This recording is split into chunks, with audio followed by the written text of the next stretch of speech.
Bueno, ahora sí, vamos a estar ya metiéndonos en el tercer sermón de esta serie que hemos llamado Buenas Noches. ¿Por qué buenas noches? Si todavía estamos a mediodía, pastor. Bueno, buenas noches porque queremos que esta noche y todas sus noches usted descanse. El sueño, el descanso es algo necesario para la anatomía humana. Para ser efectivos, para ser productivos, para mantenernos saludables, debemos descansar bien, debemos dormir bien. Yo siempre he dicho que una de las mejores maneras de adorar a Dios es durmiendo bien, porque eso demuestra que tú tienes tu confianza plena, puesta en el Señor. Pero el enemigo, claro, va a venir a atacar y nos va a robar la paz, va a querer invadirnos con ansiedad, con depresión, con insomnio. Esas cosas nos roban el sueño. Pero estamos creyendo que a través de esta serie y lo que Dios nos está iluminando, conoceremos la verdad y la verdad nos hará libres. ¿Cuántos dicen amén? Hemos abarcado este tema de la ansiedad. Había una mujer que cuando recién se casó, el esposo no sabía que ella tenía una fobia. Llegaba la noche y ella le entraba una ansiedad tremenda porque ella siempre en su mente, en la película de su mente, ¿cuántos saben que tenemos esa tendencia a hacer películas en nuestra mente? Ella siempre decía, un día de estos va a entrar un ladrón, un día de estos va a entrar un ladrón. Y se acostaba ella con esa ansiedad y con esa fobia. Y por años así duró. Finalmente, después de muchos años, un día están dormidos. Ella escucha un ruido en la planta baja de la casa y le dice a su esposo, levántate, hay un ladrón en la casa. Y el hombre agarra su rifle y baja hacia la planta baja de la casa. Y efectivamente estaba un ladrón allí en la sala. Aquel le apuntó el rifle y le dijo, detente y no te muevas. Y se quedó así congelado el ladrón. Y el ladrón dice, no me dispares, ya me voy, no me dispares, ya me voy. Dice, no te vas. Quiero que subas conmigo a la planta de arriba, porque mi esposa tiene 10 años esperándote. 10 años esperándote. La moraleja de la historia es la siguiente, que un ladrón nos puede robar una vez. La ansiedad, sin embargo, nos puede robar la paz durante años a la vez. Y cuando nosotros siempre estamos esperando lo peor, vamos a vivir una vida de ansiedad. Algunos quizás se sorprenden al escuchar las palabras del apóstol Pablo cuando él escribe en Filipenses 4, versículo 6, que por cierto es el versículo más subrayado de la Biblia. Escuchen bien. La Biblia es el libro más vendido, más leído en la historia y hasta la fecha. Y Filipenses 4, versículo 6 es el versículo más subrayado. Entonces podemos decir que este es el verso o el texto de literatura más subrayado, más leído en la historia de la humanidad. Y Pablo escribe y dice, no se preocupen por nada. Otra versión dice, por nada estéis afanosos. Ahora, leemos esto y quizás nos sorprende, decimos, oye, Pablo no ofrece ningún margen de flexibilidad. Él pudo haber dicho, preocúpense menos, pero él dice, no, preocúpense nada. Él pudo haber dicho, preocúpense de lunes a viernes, pero descansen el sábado y domingo. Pero no, él dice, por nada estéis afanosos. No se preocupen por nada. Quizás Pablo nunca se imaginó que para cuando nosotros abarcáramos este tema en una serie llamada Buenas Noches en Vital en el 2018, para ese entonces en Estados Unidos, este país hubiera sido el país más ansioso del planeta. Las estadísticas dicen que 1 de cada 3 americanos puede en su vida esperar sufrir algún tipo de ansiedad. En segundo lugar están los colombianos, 1 de cada 4. Entonces mire el margen, 1 de cada 3 americanos, primer lugar, 1 de cada 4 colombianos, segundo lugar. Quiere decir que si la ansiedad y la preocupación fueran un evento olímpico, nos lleváramos la medalla de oro. ¿Qué es ansiedad? Vamos a definirlo. Ansiedad es una preocupación excesiva e incontrolable. Hay una diferencia entre preocupación y ansiedad. Todos tenemos derecho a preocuparnos, preocuparnos. O sea, cuando surge un problema, tú tienes que pensar, detenerte, te vas a ocupar en el problema, pero primero te vas a preocupar. Vas a pensar en un plan de acción para resolver el dilema. Eso es preocupación. El asunto con la preocupación es que tú tienes control, o sea, estás armando un plan de resolución. La ansiedad, sin embargo, es cuando se invierten los roles y ya no tienes tu control del plan, más bien la preocupación tiene control de ti. Eso es ansiedad. Y nosotros no fuimos creados para la ansiedad. No es la voluntad de Dios que tú vivas con ansiedad. Entonces no creo que Pablo estaba hablando así fuera de serie. Es más, Pablo, si alguien tenía el derecho, si alguien tenía razón o motivos para vivir ansioso, ese era el apóstol Pablo. Ahora, yo casi nunca aconsejo que usted se compare con otras personas, pero voy a hacer la excepción el día de hoy y les voy a leer un pasaje que describe en resumen algunos de los dilemas y problemas y preocupaciones de Pablo. Y lo voy a hacer en esta ocasión solamente porque a veces es necesario ver nuestro problema y luego ver el problema mayor de alguien más y decir, no estoy tan mal, las cosas no van tan mal. A veces es fuente de aliento saber que no estamos tan heridos, no estamos tan cargados como otras personas. Y mire Pablo, 2 Corintios 11, versículos 23 al 28, se está comparando. ¿Son siervos de Cristo? Sé que sueno como un loco, pero yo lo he servido mucho más. He trabajado con más esfuerzo, me han encarcelado más seguido. Fui azotado innumerables veces y enfrenté la muerte en repetidas ocasiones. En 5 ocasiones distintas los líderes judíos me dieron 39 latigazos. ¿Por qué 39? Porque pensaban que 40 y morías. Entonces lo llevaban al borde de la muerte. 39 latigazos 5 veces. Dice, 3 veces me azotaron con varas. Una vez fui apedreado. 3 veces sufrí naufragios. Una vez pasé toda una noche y el día siguiente a la deriva en el mar. He estado en muchos viajes muy largos. Enfrenté peligros de ríos y de ladrones. Enfrenté peligros de parte de mi propio pueblo, los judíos y también los gentiles. Enfrenté peligros en ciudades, en desiertos y en mares. Y enfrenté peligros de hombres que afirman ser creyentes, pero no lo son. He trabajado con esfuerzo y por largas horas y soporté muchas, mire esto, soportó qué cosa, muchas noches sin dormir. He tenido hambre y sed y a menudo me he quedado sin nada que comer. He temblado de frío sin tener ropa suficiente para mantenerme abrigado.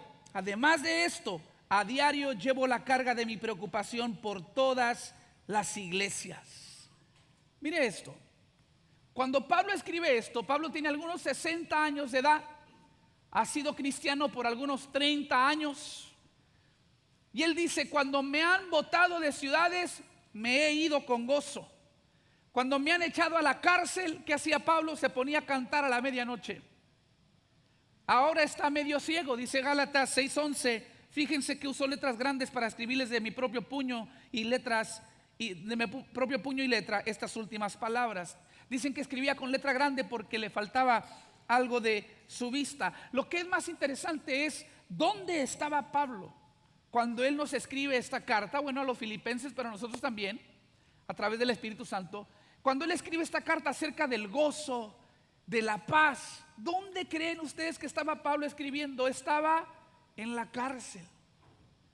Estaba en la cárcel. Usted en la cárcel le escribe a la esposa, le escribe al esposo. Digo, no ustedes porque me imagino que no, la mayoría no han ido a la cárcel, pero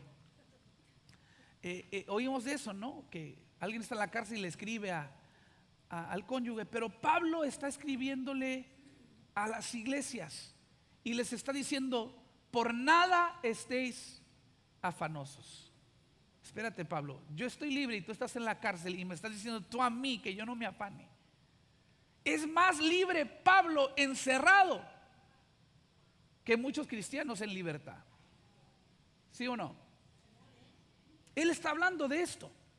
Está en espera de juicio ante el emperador romano Nerón, que era muy famoso por darle muerte a los cristianos porque cuando salían las encuestas del pueblo, él recibía mayores números de aprobación entre más cristianos él matara. ¿Y quién creen ustedes que era el cristiano más famoso de la época? Era Pablo. Entonces las probabilidades no estaban a su favor. Todo parecía un futuro no muy prometedor. Sin embargo, Pablo dice: por nada estéis afanosos. Y lo que es más, tenía la carga de las iglesias que venía plantando. Como si la opresión del Imperio Romano no fuera suficiente, él estaba sintiendo también la carga de estas iglesias nuevas. Los miembros estaban discutiendo, gracias a Dios que esto no pasa aquí en Iglesia Vital. Las ovejas estaban dando topes, porque es lo que hacen las ovejas, dan topes, ¿sí? Qué bueno que eso no pasa aquí en Iglesia Vital. Se estaban levantando falsos predicadores, hablando con orgullo y envidia. Qué bueno que eso no pasa aquí en Iglesia Vital. Dice Filipenses 1:17: no tienen intenciones puras cuando predican de Cristo, lo hacen con ambición egoísta, no con sinceridad, sino con el propósito de que las cadenas me resulten más dolorosas. O sea, Pablo está diciendo: estoy en la cárcel, estoy encadenado, me traen malas noticias de las iglesias y las cadenas se me convierten más dolorosas. En otras palabras, Pablo tenía mucho de qué afanarse, tenía muchas razones para preocuparse. Es más, él admitió, lo leímos anteriormente: he pasado muchas noches sin dormir. Sin embargo, él escribe: por nada te preocupes, por nada estéis afanosos. Entonces, ¿cómo reconciliamos la verdad de Pablo con las palabras de Pablo? ¿Acaso Pablo está diciendo absolutamente nada? No tienes derecho de preocuparte por nada. Creo que en cambio David, o más bien Pablo, se está refiriendo a esa vida perpetua de ansiedad. No fuiste creado para vivir constantemente en ansiedad. No fuiste creado para la ansiedad perpetua. Habrá momentos difíciles, habrá adversidades, tendrás preocupaciones, pero nunca pierdas el control, porque si Dios está contigo, ¿quién contra ti? Yo me imagino que si Pablo estuviera aquí y nos dijera esto, lo que nos dice el autor Max Lucado: la presencia de la ansiedad es inevitable, pero la prisión de la ansiedad es opcional. ¿Por qué se sentía libre Pablo en la prisión? Porque había otros que eran prisioneros a la ansiedad, y él era más libre estando en prisión que los ansiosos teniendo libertad. Cuando considera la letra de Pablo a los filipenses en su totalidad, usted no se imaginaría, si yo no le hubiera dicho que Pablo estaba en la cárcel y yo le diera la tarea de ir a leer la carta, los cuatro capítulos de Filipenses, usted regresaría y me decía: oiga, hermano, Pablo estaba en algún resort en Dubái por allí, o que cuando escribió eso. No, estaba en la cárcel. Pero él habla de una paz, él habla de un gozo que el mundo no nos puede dar, una paz que sobrepasa todo entendimiento. Él no registra ni una sola palabra de temor, ni una sola palabra de queja, ni una sola. En toda la carta a los filipenses nunca sacude su puño ante Dios. En cambio, da gracias a Dios y pide a sus lectores que hagan lo mismo. ¿Usted cree que Pablo nos pudiera dar algunos consejos prácticos referente a la preocupación, al temor, a la ansiedad? Yo creo que sí. Y gracias a Dios que nos los dejó por escrito. Filipenses 4, versículos 4 al 9, contienen ese versículo famoso que leímos al principio, pero vamos a leerlo en contexto. Estén siempre llenos de alegría en el Señor. Lo repito: alégrense. La versión antigua dice: regocijaos en el Señor siempre. Una vez más digo: regocijaos. Alégrense siempre en el Señor. Que todo el mundo vea que son considerados en todo lo que hacen. Recuerden que el Señor vuelve pronto. No se preocupen por nada. Ahí está nuestro versículo. En cambio, oren por todo. Díganle a Dios lo que necesitan y denle gracias por todo lo que Él ha hecho. Así experimentarán la paz de Dios, que supera todo lo que podemos entender. La paz de Dios cuidará su corazón y su mente mientras vivan en Cristo Jesús. Y ahora, amados hermanos, una cosa más para terminar. Concéntrense en todo lo que es verdadero, todo lo honorable, todo lo justo, lo puro, lo bello y lo admirable. Piensen en cosas excelentes y dignas de alabanza. No dejen de poner en práctica todo lo que aprendieron y recibieron de mí, todo lo que oyeron de mis labios y vieron que hice. Entonces, diga conmigo: entonces. Esa palabra entonces nos avisa, nos da aviso que todo lo que acabamos de leer es necesario para que se cumpla lo que estamos por leer. O sea, la promesa de paz es condicional sobre el mandato que Pablo nos da. Él dice, por nada estéis afanosos. Él dice, alégrate en el Señor, regocijaos siempre. Él dice, en vez de preocuparse, oren. Y luego dice, entonces, si hacen estas cosas, el Dios de paz estará con ustedes. 6 versículos con 4 o 5 pasos que nos conducen a una promesa maravillosa: la paz de Dios que sobrepasa todo entendimiento. Esa paz cuidará de nuestras mentes y de nuestros corazones.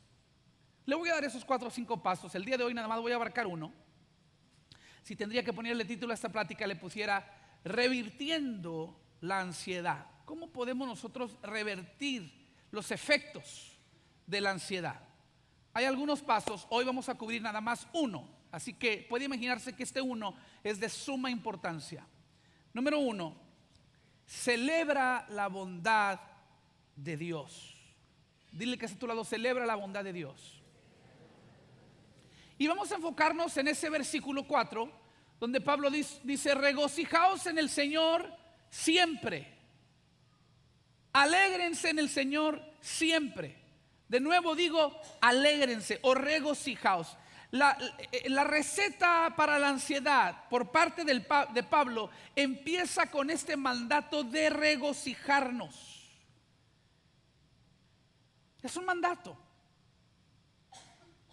Y si la palabra regocijaos no suena suficientemente fuerte, Pablo le quita la fecha de caducidad.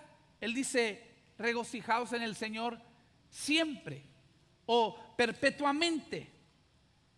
Y solamente para ser claros, de nuevo digo, era un mandato. Él no te está sugiriendo, no es una opción. Él dice, tienes que regocijarte. Ahora, ¿es acaso esto razonable en nuestra época donde reinan las frases como el corazón no se manda? ¿Cómo le puedo decir yo a mi corazón qué sentir? Pero escucha bien, cuando Pablo legisla, regocíjate, cuando él manda y dice regocíjate, él no se está refiriendo a un sentimiento, se está refiriendo a una decisión. Diga conmigo, decisión. En otras palabras, Pablo está diciendo, en el mundo, ya que en el mundo vas a tener aflicción, ya que va a haber problemas, ya que vas a enfrentar adversidad, te sería de mucho provecho decidir hoy lo que tú vas a creer. Decide hoy lo que tú vas a creer.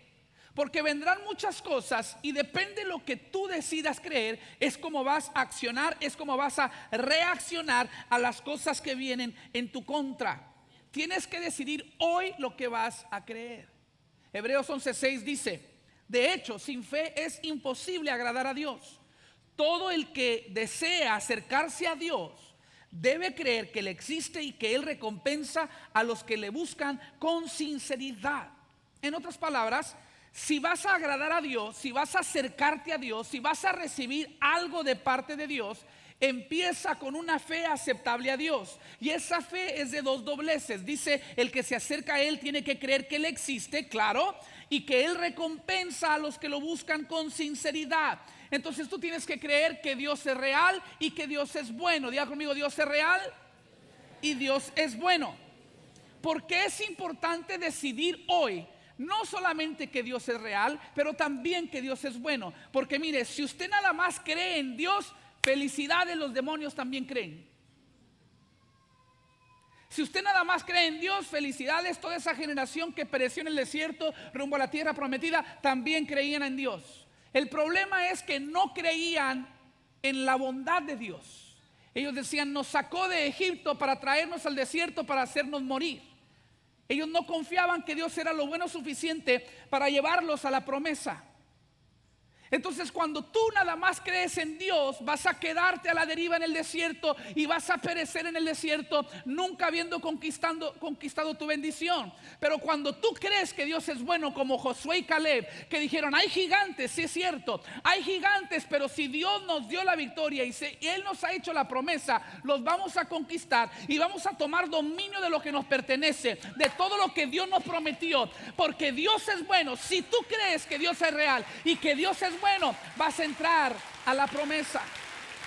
Amén. Entonces Dios es real, pero también hay que creer que Dios es bueno. ¿Por qué es importante establecer eso desde ya? Por varias razones. Número uno, porque cambiar nuestra teología no cambia a Dios, nos cambia a nosotros. En otras palabras, si tú no crees que Dios es bueno, ese es tu problema. Dios sigue siendo bueno. Lo que tú opines acerca de Dios no cambia la naturaleza de Dios. Si alguien no dijera, es que yo no creo que Dios es bueno, pues es tu opinión, pero Dios sigue siendo bueno. No le puedes llamar verde a algo que es rojo. Tú puedes llamarlo verde todo lo que quieras y la gente te va a tachar de loco porque es rojo. De la misma manera, Dios es bueno, aunque uno se levante, otro se levante y diga, Dios no es bueno, Dios sigue siendo bueno. La manera en que tú opinas, lo que tú crees de Dios, no cambia la naturaleza de Dios, pero sí tiene el poder de cambiarte a ti. Lo que hacemos, cómo actuamos, cómo reaccionamos ante las adversidades de la vida, siempre va a ser afectado, siempre va a ser dictado por lo que creemos. Por eso es importante establecer desde ya, voy a creer que Dios es bueno. Cuando lo que tú crees está anclado en la realidad de quién es Dios, entonces pasa algo muy poderoso. El cielo se pone de acuerdo con la tierra, mientras que Dios va invadiendo cada vez más nuestro mundo, y entonces se cumple lo que dice la palabra, que se haga en la tierra como en el cielo. Si tú quieres que se haga en la tierra como en el cielo, tienes que entrar en comunión, tienes que acertar y afirmar lo que el cielo ya conoce, y eso es que Dios es bueno. Diga conmigo, Dios es bueno. Si vamos a vencer, si vamos a responder adecuadamente ante los problemas, tenemos que cambiar lo que creemos, porque número dos, la creencia siempre precede al comportamiento. Nuestra teología no cambia a Dios, nos cambia a nosotros. Y lo que nosotros creemos siempre precede cómo nos comportamos. Entonces, para cambiar la manera en que yo respondo a las adversidades, a los desafíos de la vida, tengo que cambiar lo que yo creo. Se los pongo de esta manera: si no vives con un ancla de fe, vivirás a la deriva en un mar de ansiedad.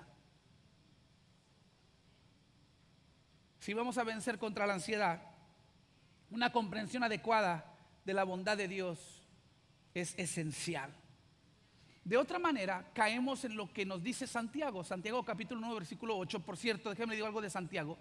Santiago era medio hermano de Jesús, y para mí Santiago es una de las mejores evidencias de que Jesús era el Hijo de Dios. Porque ¿qué tendrías tú que hacer para convencer a uno de tus hermanos que tú eras Dios? O sea, yo tengo 3 hermanos y una hermana. Si yo fuera con ellos y les digo, yo soy Dios, ¿se van a reír de mí? ¿Se van a burlar de mí? Pero Jesús tenía hermanos, y Santiago quedó convencido, este es el Hijo de Dios. Para mí, con eso basta. Yo digo, si Santiago lo dijo siendo hermano, pues es verdad. Jesús es el Hijo de Dios. Y Santiago, siendo creyente, confesando a su medio hermano como su Salvador, y nos escribe esto, hay que prestar mucha atención. Mire lo que dice, porque lo conocía, él conocía a su medio hermano, lo conocía muy bien. Y él dice esto acerca de la palabra de Dios: el hombre de doble ánimo es inconstante en todos sus caminos. Ya ve por qué es muy importante establecer hoy lo que tú crees. ¿Qué reporte vas a creer? ¿El reporte negativo? ¿No podrás? ¿O el reporte positivo? Dios lo prometió, y el hecho de que Dios lo haya prometido quiere decir que Dios lo va a hacer. Decídese ya, porque la persona de doble ánimo es inconstante en todos sus caminos. Cuando tú no estás seguro, ¿acaso Dios es bueno? ¿Acaso no es bueno? ¿Acaso Dios pelea mis batallas? ¿Acaso no las va a pelear? ¿Dios está conmigo o me va a dejar solo? Cuando eres una persona de doble ánimo, eres inconstante en todos tus caminos. Con razón hay inestabilidad psicológica, espiritual, emocional, porque la persona de doble ánimo es inconstante. De hecho, la palabra afán que usa Pablo, literalmente en su original griego significa estar roto o estar dividido en dos. Es lo que significa la palabra preocupación o ansiedad o afán. Estar indeciso, estar dividido entre dos cosas. Entonces, ¿quién va a ser tu Señor? ¿Tú mismo o Dios? ¿Qué vas a creer? ¿Tus sentimientos o las promesas de Dios? Tú tienes que decidir, voy a creer las promesas de Dios. No voy a ser una persona de doble ánimo, no voy a ser una persona inconstante. Si yo decido hoy que Dios es bueno y por ende yo voy a confiar en Él, si yo lo decido hoy, no importa lo que pase mañana, no importa lo que pase la semana que entra, el mes que entra, el año que entra, yo decidí desde ya, el día 21 de octubre a la 1:37 de la tarde, decidí que Dios es bueno. Entonces venga lo que venga mañana, el año que entra o en 10 años, yo voy a responder en base a lo que yo establecí el 21 de octubre de 2018. Dios es bueno, voy a vivir confiado, voy a tener fe que Dios va a estar conmigo, que Él no me va a dejar, que Él no me va a desamparar. Voy a dormir tranquilo, voy a dormir bonito, porque decidí que Dios es bueno. Si nosotros sentimos que somos víctimas de algunas fuerzas invisibles, turbulentas, nos vamos a preocupar. Es la preocupación incontrolada, la ansiedad, la que surge como consecuencia de un caos percibido. Los psicológicos hicieron unos estudios muy interesantes. Un grupo de psicólogos estudiaron a soldados de la Segunda Guerra Mundial. Lo hicieron durante la Segunda Guerra Mundial. Y ellos quisieron hacer diferencia o hacer contraste entre las tropas de tierra y los pilotos de combate. Después de 60 días de combate continuo, ellos hicieron análisis de las tropas de tierra y determinaron que después de 60 días de combate continuo, estos estaban emocionalmente muertos. En otras palabras, los había dominado la ansiedad y la depresión. No podían confiar en sus emociones después de 60 días, emocionalmente muertos. Lo interesante es que los pilotos de las fuerzas aéreas tenían muchas mayores probabilidades de terminar muertos. En esa época, en esa guerra, la mitad de los pilotos de la Segunda Guerra Mundial terminaban muertos. Un porcentaje mucho mayor que las tropas de tierra. Sin embargo, algo muy interesante surgió. Estos tenían mucho menos ansiedad que los hombres de infantería. ¿A qué se debe esto? ¿A qué se explica? Bueno, en sus estudios determinaron que la diferencia era que estos tenían un control percibido, o sea, percibían estar en control. El 93% de los pilotos afirmaban estar contentos con su asignación. Imagínense eso. Le dicen, te vamos a poner como piloto. Quiere decir que las probabilidades de que tú vivas en esencia es un voladito, ¿sí? O sea, 50-50. A lo mejor vienes, a lo mejor no. A lo mejor sobrevives, a lo mejor no. Sin embargo, el 93% de ellos dijeron, nosotros estamos contentos con nuestra asignación. En cambio, los de infantería, que sobrevivían mucho más que los pilotos en porcentaje, tenían muchos mayores niveles de ansiedad. ¿A qué se debe? Estos sentían que estaban en control, porque los de infantería podían ser matados estando parados, haciendo nada, corriendo, huyendo, dormidos en algún barranco, escondidos en algún lugar. Ellos no sabían de dónde venía el ataque. Entonces el caos percibido produce ansiedad. Estos que estaban en mayor peligro tenían una percepción de control, porque ellos estaban detrás del regulador. Ellos estaban detrás o sentados en la cabina. Ellos sentían que tenían su propio destino en sus manos. Y aunque tenían mayores probabilidades de perecer, el percibir que estaban en control les traía calma. ¿Está conmigo? Les traía calma. Todo esto para decirles lo siguiente. ¿Está listo para este flash informativo? Las personas más afanadas en el mundo son los que obsesionan por control. No mire el que está a su lado. Dígale, mi amor, no me mires, creo que te está hablando a ti. Las personas que más obsesionan por tener el control son las personas que más estrés, más ansiedad, más insomnio, más depresión sufren.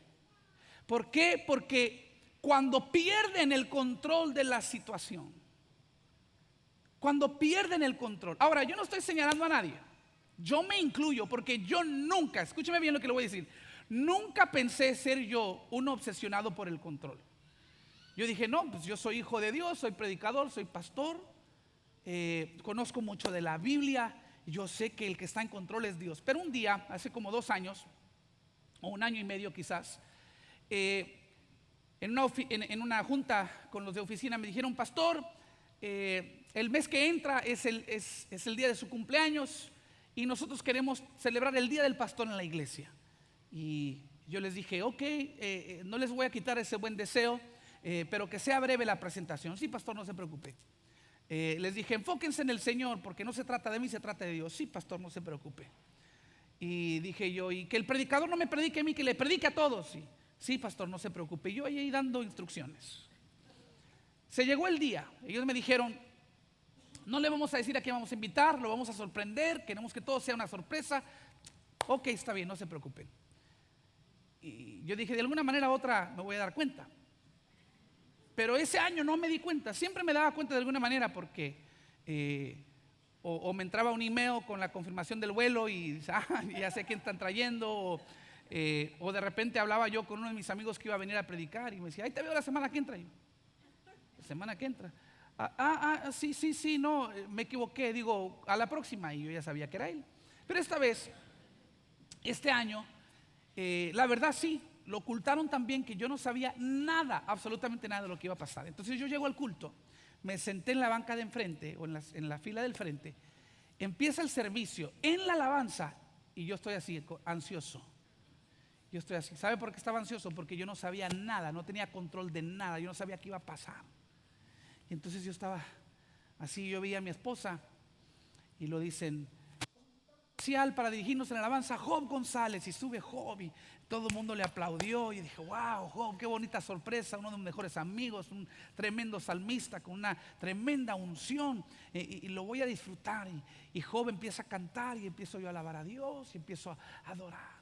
Y canta 2 cantos y canta 3 cantos. Dije, aquí es donde suben los de la oración, y no subieron los de la oración. Entonces yo estaba así como que, y así viendo a la hermana Blim, y la hermana Blim haciéndose como que no me miraba. Entonces yo volteo a ver a mi esposa y mi esposa haciéndose como que no me miraba. Entonces volteo y le digo, amor, ¿y los de la oración? Y me dijo, adora, por favor.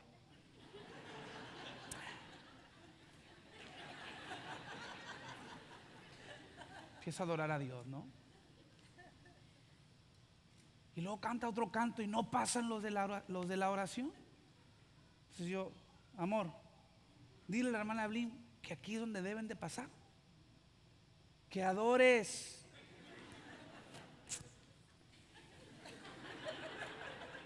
Así, a veces adoramos como arbolito de Navidad, ornamento, no como ornamento, así.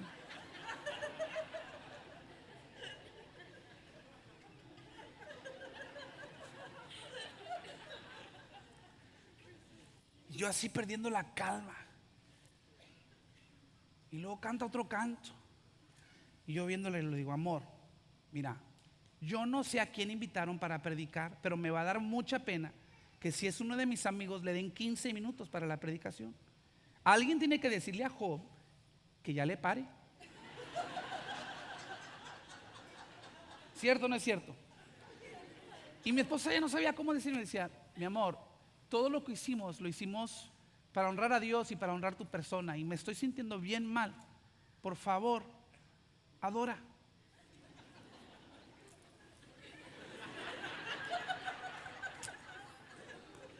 Pasan los de la oración. Job pesca la onda, ve el reloj. Dije yo, gracias, Señor, que le revelaste, Espíritu Santo.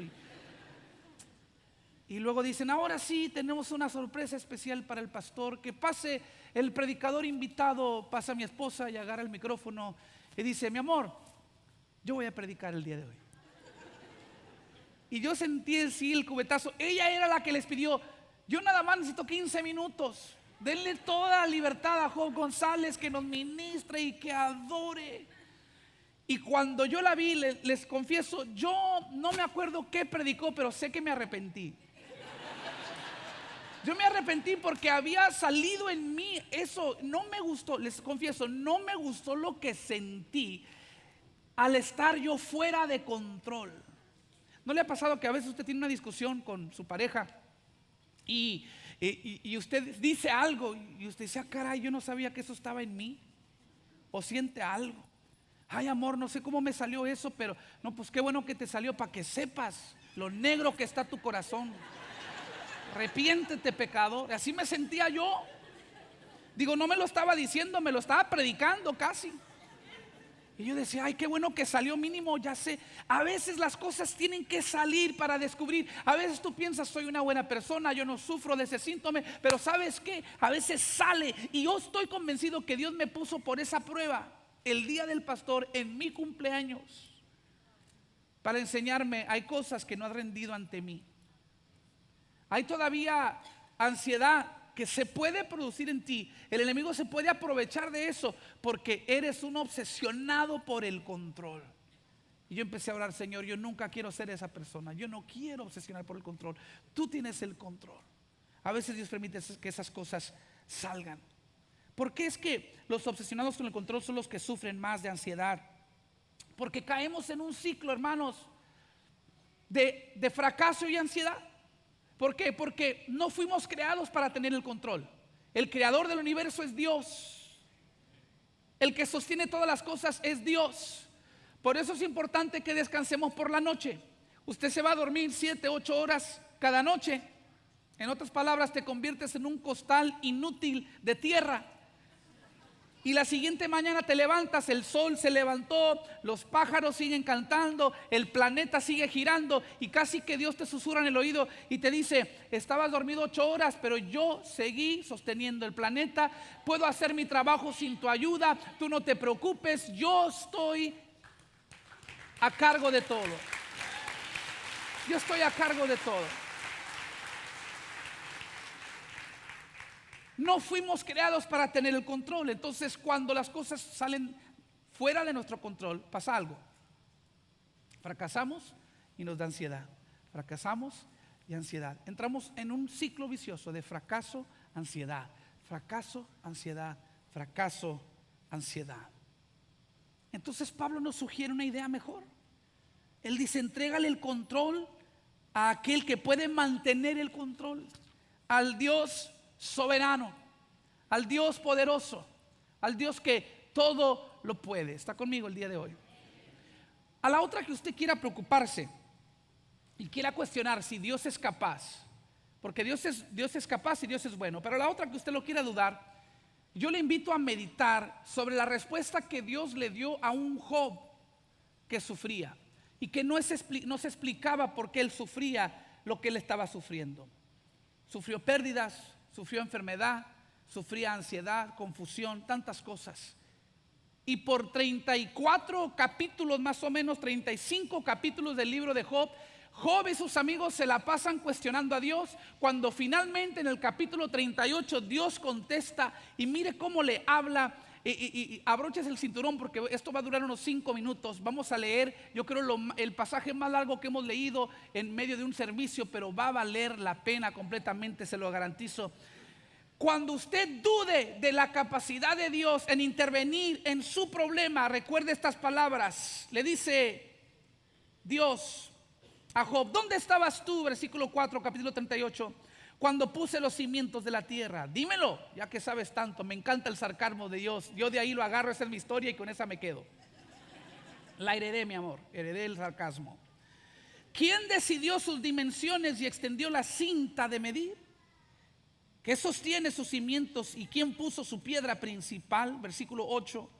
¿Quién contuvo el mar dentro de sus límites cuando brotó del vientre y cuando lo vestí de nubes y lo envolví en densa oscuridad? Pues lo encerré detrás de portones con rejas y puse límite a sus orillas. ¿Alguna vez ha caminado usted a la playa y usted dice, ¿quién le dice a las olas hasta aquí? Dije, de aquí no pasarás. Aquí se detendrán tus orgullosas olas. ¿Alguna vez has ordenado que aparezca la mañana o has causado que el amanecer se levante por el oriente? ¿Has hecho tú que la luz del día se extienda hasta los confines de la tierra para poner fin a la perversidad de la noche?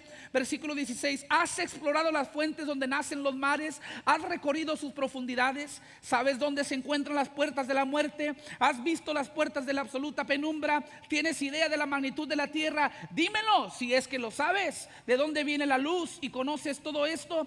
Pues naciste. Dice, ¿de dónde viene la luz y a dónde va la oscuridad? ¿Puedes llevar a cada una a su hogar? ¿Sabes cómo llegar allí? Pero claro, ya que conoces todo esto, pues naciste antes de que todo fuera creado. Mira el sarcasmo de Dios. Tú naciste antes que Dios, Job. Y tienes muchísima experiencia.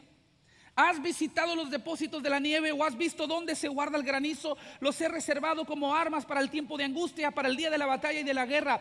¿Dónde está el camino hacia la fuente de luz? ¿Dónde está el hogar del viento del oriente? ¿Quién creó un canal para las torrentes de lluvia? ¿Quién trazó el sendero del relámpago? ¿Quién hace caer la lluvia en tierra árida en el desierto donde nadie ve? ¿Quién envía la lluvia para saciar la tierra y hace que brote la hierba tierna? ¿Tiene padre la lluvia? ¿Quién da a la luz el rocío? ¿Quién da a luz el rocío? ¿Quién es la madre del hielo? ¿Quién da a luz la escarcha que viene del cielo? Pues el agua se convierte en hielo duro como la roca y la superficie del agua se congela. ¿Puedes tú guiar el movimiento de las estrellas y atar el grupo de las Pléyades o aflojar las cuerdas de Orión? ¿Puedes dirigir las constelaciones a través de las estaciones del año o guiar a la osa con sus cachorros a través del cielo? ¿Conoces las leyes del universo? ¿Puedes usarlas para regular la tierra? ¿Puedes gritar a las nubes y hacer que llueva? ¿Puedes hacer que aparezca el relámpago y que caiga hacia donde lo dirijas? ¿Quién da la intuición al corazón y el instinto a la mente? ¿Quién es lo suficientemente sabio para contar las nubes? ¿Quién puede inclinar los cántaros de los cielos cuando la tierra reseca está árida y el suelo convertido en terrones? ¿Puedes acechar la presa para la leona y saciar el hambre de los cachorros cuando están tendidos en sus guardias o agazapan en los matorrales? ¿Quién da comida a los cuervos cuando sus crías claman a Dios y andan errantes con hambre? Y hay todo un capítulo más, se lo voy a encargar de tarea.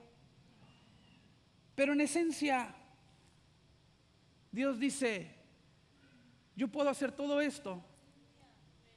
Lo hice cuando tú no estabas y lo seguiré haciendo cuando ya no estés. Y estás preguntando que si soy capaz, que si soy bueno lo suficiente. Sabe que cuando todo ha terminado, Job dijo las siguientes palabras: de oídas te había oído, pero ahora mis ojos te ven. He visto tu gloria, he visto tu poder. A veces es necesario que anochezca para que Dios nos brille su luz y para que nosotros veamos lo que Dios es capaz de hacer. Pero ¿por qué te leí todo esto de lo que Dios es capaz de hacer? Porque a ese Dios, una opción, tú decides. O lo puedes cuestionar o lo puedes celebrar. Repito, o lo puedes cuestionar o lo puedes celebrar. Tú puedes darte vuelta y vuelta en tu cama, tú puedes dudar, puedes preocuparte, puedes temer, puedes cohibirte ante la adversidad, o puedes entregarle el control a ese Dios que sostiene los cosmos y las galaxias y el planeta y que también sostiene tu vida, a aquel que reina supremo sobre cada detalle del universo y también de nuestras vidas, aquel que calma los vientos y las olas y las tempestades con su voz, también puede calmar tu corazón. Si Él lo creó todo y lo puede hacer todo y es bueno lo suficiente para entregarlo todo, porque dice Romanos 8, 31, 32, ¿qué podemos decir acerca de cosas tan maravillosas como estas? Si Dios está a favor de nosotros, ¿quién podrá ponerse en nuestra contra? Si Dios no se guardó ni a su propio Hijo, sino que lo entregó por todos nosotros, ¿no nos dará también todo lo demás? En otras palabras, estabiliza tu ser confiando en la soberana bondad de Dios. Si Dios es todopoderoso y Dios es bueno, no hay nada por qué preocuparnos. Si Dios es todopoderoso y Dios es bueno, no tenemos por qué afanarnos. Este es el mensaje detrás de la amonestación de Pablo cuando él dice: regocíjate en el Señor siempre. Confía que Él es bueno. Decide qué es lo que vas a creer. y deja de buscar el control en todo y entrégalo a aquel que realmente tiene el control. Tú no puedes correr el mundo, dáselo al que sí puede. La respuesta de Dios ante las adversidades de la vida siempre ha sido la misma. Dios todavía está en su trono. Diga conmigo, Dios todavía está en su trono. Este fue el mensaje que Dios le dio a Isaías, el profeta. Isaías junto con el resto del pueblo habían vivido 52 años de paz. Diga conmigo, paz. Ya vamos a terminar. 52 años de paz bajo el liderazgo estable del rey Usías. Y después muere el rey. Y el profeta Isaías, que vivía bajo ese reinado, se empieza a preocupar. ¿Qué va a hacer del pueblo ahora que el rey murió? ¿Qué va a pasar ahora que está vacante el trono del rey? Y en ese momento Dios le habla. Y dice Isaías: en el año en que murió el rey Usías, vi al Señor sentado en un majestuoso trono. ¿Dónde lo vio? Y el borde de su manto llenaba el templo. Lo asistían poderosos serafines, cada uno tenía 6 alas. Con 2 alas se cubrían el rostro, con 2 se cubrían los pies y con 2 volaban. Se decían unos a otros: santo, santo, santo es el Señor de los ejércitos celestiales. Toda la tierra está llena de su gloria. Escuche bien. Espero y haya pescado la revelación. Porque en esencia Isaías le dice a Dios: Dios, está vacante el trono de Usías. Y luego Dios le abre los cielos para que vea: sí, el trono de Usías está vacante, pero el de Dios todavía sigue ocupado. Yo todavía estoy sobre mi trono. Yo todavía estoy en control. Ha terminado el reino de Usías, pero no ha terminado el reino de Dios. Se ha silenciado la voz de Usías, pero la voz de Dios sigue hablando. Dios sigue vivo, Dios sigue ocupando su trono. Quizás está vacante tu posición en el trabajo porque te dieron de alta. Quizás te ha abandonado la salud porque te diagnosticaron alguna enfermedad. Pero Dios dice: yo sigo estando sobre mi trono. Y Dios calmó los temores de Isaías, no al remover el problema, sino al revelarle su poder, su presencia y su gloria. ¿Qué era lo que cantaban los ángeles? Los ángeles decían: santo, santo, santo es el Señor de los ejércitos. Toda la tierra está llena de su gloria. Termino con esto. ¿Qué es la gloria de Dios? Hablamos nosotros mucho, el lingo cristiano, incluimos mucho la palabra gloria. ¿Qué es la gloria de Dios? Usted pregúntele a un montón de cristianos y va a recibir un montón de respuestas. Como que nadie puede decir exactamente qué es la gloria de Dios: su majestad, su grandeza, su poder, su presencia. Pero si tuviéramos que resumirlo en una palabra, ¿qué es la gloria de Dios? Vamos a preguntarle a Moisés, porque interesantemente Moisés en el Antiguo Testamento, Dios se agradó tanto de él que le dijo: Moisés, pídeme, ¿qué quieres que haga por ti? Y Moisés le dice: Señor, revélame tu gloria. Revélame tu gloria. Dice Éxodo 33. El Señor contestó a Moisés: ciertamente haré lo que me pides, porque te miro con agrado y te conozco por tu nombre. Moisés respondió: te suplico que me muestres tu gloriosa presencia. Otra versión dice: tu gloria. Y el Señor respondió: haré pasar delante de ti toda mi bondad. Moisés pidió ver la gloria de Dios. Dios dice: ok, voy a hacer pasar delante de ti mi ¿qué? Mi bondad. La gloria de Dios es la bondad de Dios. Ahora, yo sé que estamos terminando, deme 2 minutos, pero esto usted no lo puede escuchar y no recibir y no entender. Así que pídale al Espíritu Santo que nos revele esto. Mire, lo que Moisés le está pidiendo a Dios en este momento no es una faceta X de la naturaleza o del carácter de Dios.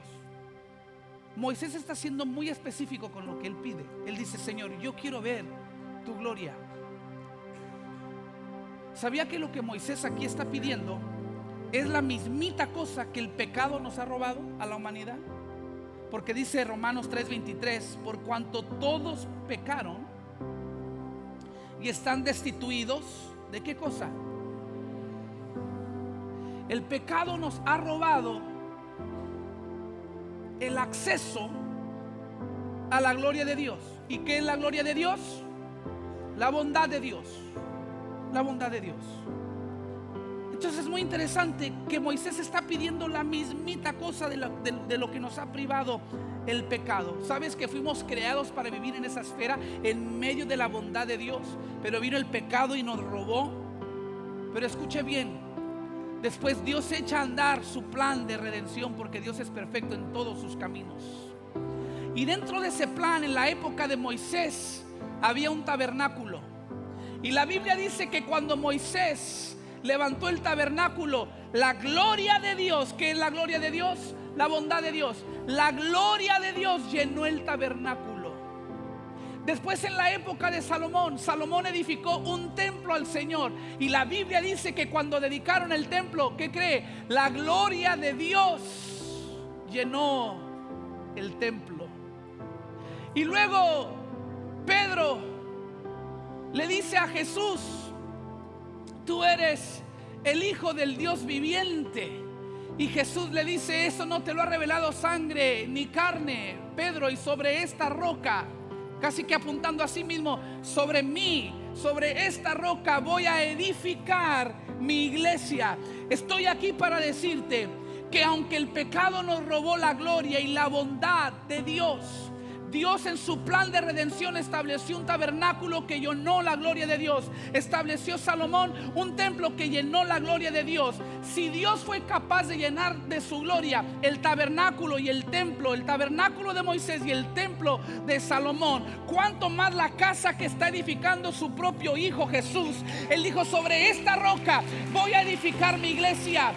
No estoy hablando de un edificio, estoy hablando de ti y estoy hablando de mí. Nosotros somos templo del Espíritu Santo. Nosotros somos la habitación de Dios. Y estoy aquí para decirte que aunque el pecado nos robó la gloria, aunque el pecado nos robó la bondad, vino la bondad y vino la gloria hacia nosotros. Se colgó de una cruz, llevó nuestro pecado, nos ha hecho libres y nuevamente tenemos acceso a la gloria, a la bondad de Dios. Y si tengo acceso a la bondad de Dios, no tengo nada que temer. Si Dios es bueno y Dios todo lo puede, no tengo nada que temer.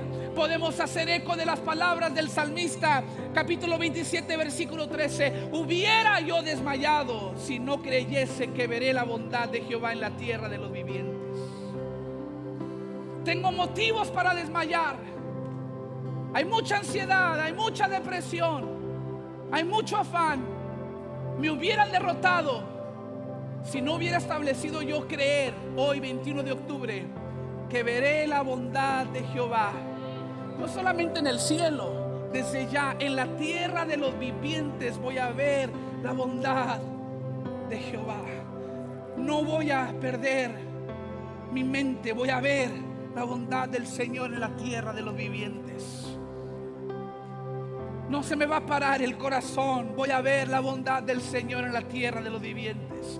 No voy a vivir ansioso. Veré la bondad del Señor en la tierra de los vivientes. No voy a sufrir insomnio. Veré la bondad del Señor en la tierra de los vivientes. No voy a morir. Viviré y contaré las proezas que Dios ha hecho. Veré la bondad del Señor en la tierra de los vivientes. Póngase de pie conmigo. ¿Sabe qué pasa cuando revertimos los efectos de la ansiedad? ¿Sabe qué pasa cuando establecemos creer que Dios es bueno? Empezamos a ver las cosas diferentes. Cambiamos de perspectiva. Diga conmigo: perspectiva. Acuérdese que conocemos la voluntad de Dios, buena, agradable y perfecta, a través de la renovación ¿de qué? De nuestra mente. ¿Alguno de ustedes ha dicho algo así? Sé que Dios nunca me dejará, pero me siento muy solo. ¿Alguna vez ha dicho: sé que Dios me da perfecta paz, pero me he sentido muy ansioso? ¿Alguna vez usted ha dicho: sé que Dios es mi proveedor, pero me despidieron del trabajo? ¿Alguna vez usted ha dicho algo así: sé que Dios es mi sanador, pero me diagnosticaron con una terrible enfermedad?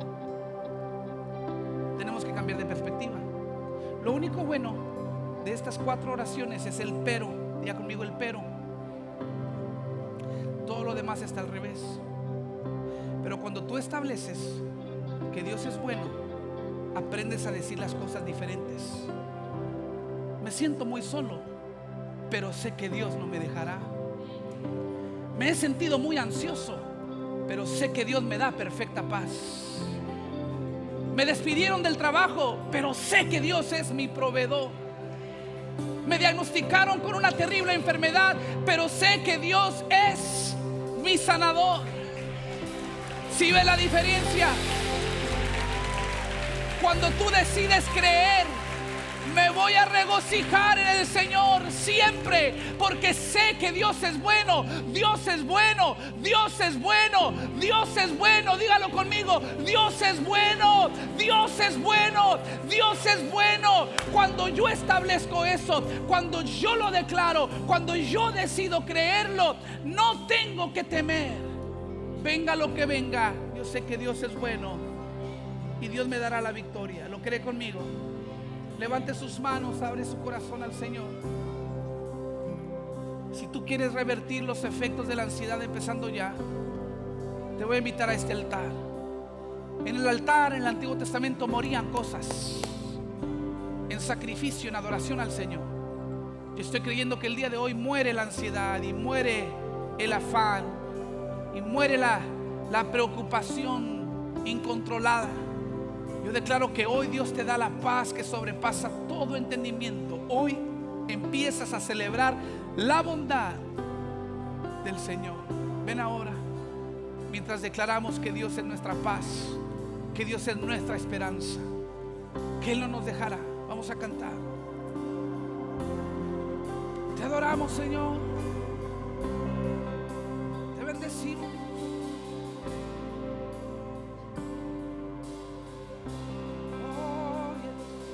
Ya no soy un esclavo del temor. ¿Por qué? Yo soy hijo de Dios. Ya no soy un esclavo del temor. Yo soy hijo de Dios. Ya no soy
Padre, que reine tu paz sobre cada mente, sobre cada corazón.